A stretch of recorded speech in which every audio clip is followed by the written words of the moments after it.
How are you, sir? I'm very well, thank you very much. Natanggap na ng lead counsel ni dating Pangulong Rodrigo Duterte ang unang batch ng mga document mula sa Office of the Prosecutor ng International Criminal Court. Confidential ang mga dokumento na ayon kay Attorney Nicholas Kaufman ay obligasyon ng prosekusyon na ibigay sa depensa, alinsunod sa Rome Statute.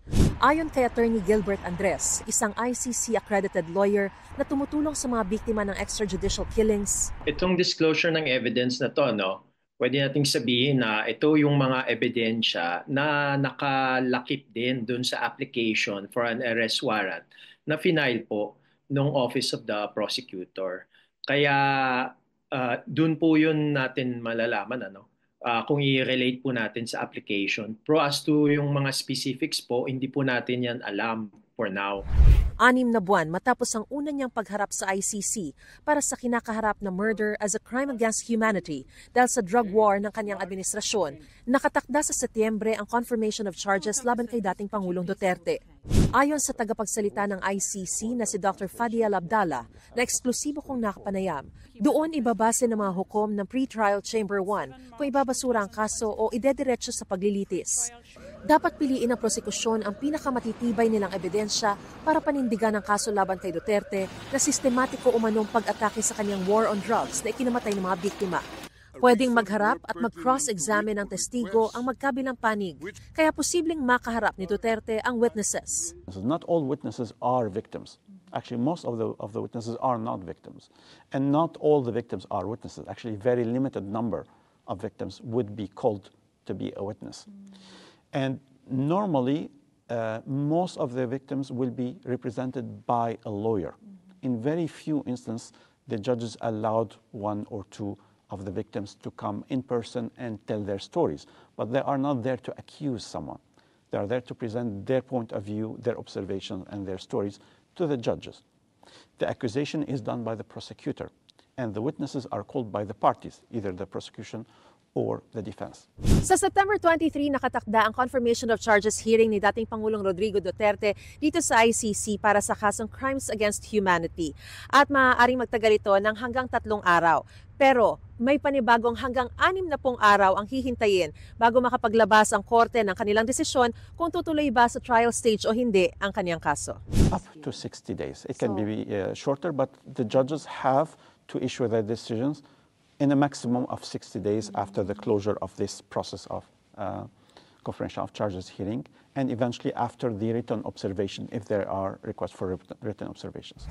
Sa arrest warrant ni Duterte, tinukoy ang pagkakapatay sa 19 na individual sa kamay umano ng Davao Death Squad at 24 na iba sa kamay ng mga alagad ng batas. So if there is a plan that involves a widespread or systematic recurrent attack against civilian population, even one murder may be considered a crime against humanity. Bago ang September 23, maaaring magpatawag ng hearing ang pre-trial chamber kung may kailangang pag-usapang procedural matters o kung tatalakayan ang kahilingan ng kampo ni Duterte para sa interim release sakaling mag-file ang depensa nito. Ayon kay Dr. L. Abdallah, napagbibigyan naman ang mga ganitong hiling na interim release, pero dapat sumunod ang bansang pagdadalhan sa kanya sa mga kondisyon ng ICC. Kung gustong iuwi ang dating Pangulo sa Pilipinas, dapat sumunod ang gobyerno sa mga kondisyon. Pero ayon sa Malacanang, does it mean that we have to recognize that ICC has jurisdiction over the Philippines? I believe the family of the former President Duterte is asking and praying from the Supreme Court that the government should not cooperate with the ICC. So it means that if we will not cooperate with the ICC, even that prayer or even that manifestation of the ICC, we will not take cognizance of that. Nauna nang iginiit ng Malacanang na ang pagsuko kay Duterte, obligasyon ng bansa bilang miyembro ng Interpol at hindi pagkilala sa ICC. Ayon pa sa palasyo, kailangan consistent sa direktang pakikipagtulungan sa ICC. Sasabihin natin na makikipag-cooperate tayo sa ICC pagdating po sa interim release, dahil lahat po ng issue dyan mabubuksan. Mabubuksan din po kung magkakaroon ng freeze order sa kanyang mga assets. Gugustuhin po ba din ng pamilya Duterte na makipag-cooperate tayo sa ICC para lahat ng kanilang assets nakatago man o hindi nakatago ay makikipagtulungan tayo sa ICC para mahagilap lahat ng kanilang assets.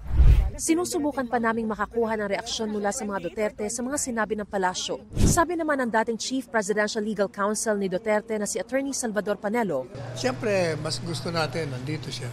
How can be a flight risk? He knew he was going to be arrested. He went home. mula rito sa The Hague, Netherlands, para sa GMA Integrated News, ako si Mariz Umali ang inyong saksi. No, this is the arrangement for us. No, normally you have here the booth of the benches for. Mga kapuso, maging una sa saksi. Mag-subscribe sa GMA Integrated News sa YouTube para sa iba't ibang balita.